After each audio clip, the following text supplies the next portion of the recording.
Hi everyone, it's Charlene, your training facilitator. Today, I want to spend some time diving into empathy and the blueprint. Empathy is the cornerstone of the blueprint. For conflicts to be resolved effectively, we need empathy for the other person's perspective, their story, or the situation. Developing our empathy helps us to better understand where the other person is coming from.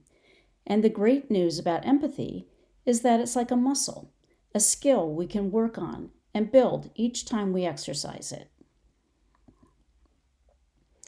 One way to develop empathy is through active listening. When we listen actively, we're doing more than simply hearing the other person's words.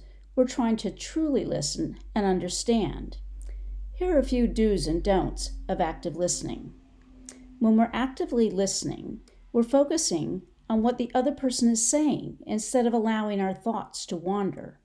We're processing each word and idea that the other person is sharing, rather than planning what we'll say next. We're considering their words objectively instead of judging what they're saying or reacting defensively to their ideas. And we're keeping an open mind when we're listening, rather than having a specific goal or agenda in mind. Another way to practice active listening and empathy is through paraphrasing. To paraphrase, we're repeating a brief summary of the person's statement back to them in an effort to understand their point of view. And in doing so, we're giving the other person an opportunity to clarify anything we might have misunderstood or left out that was important to the point they wanted to make. I mentioned that empathy is like a muscle. Another way that we can flex and develop this muscle is through perspective taking. Perspective taking goes hand in hand with active listening and allows us to consider the situation from another person's point of view, depending on our understanding and empathy for that person. The blueprint provides two ways to develop our empathy.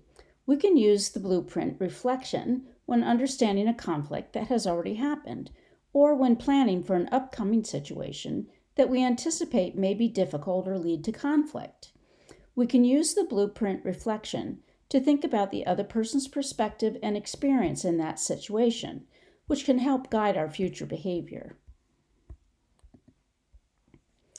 The other use of the blueprint is through the blueprint conference.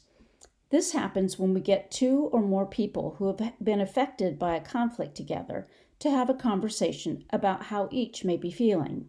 This gives us an opportunity to practice perspective taking, use our active listening skills, and work on resolving the conflict and restoring the community that was impacted by the conflict. This week, you'll have an opportunity to think about ways you can build your skills in empathy and perspective taking, and how you can use the blueprint at your school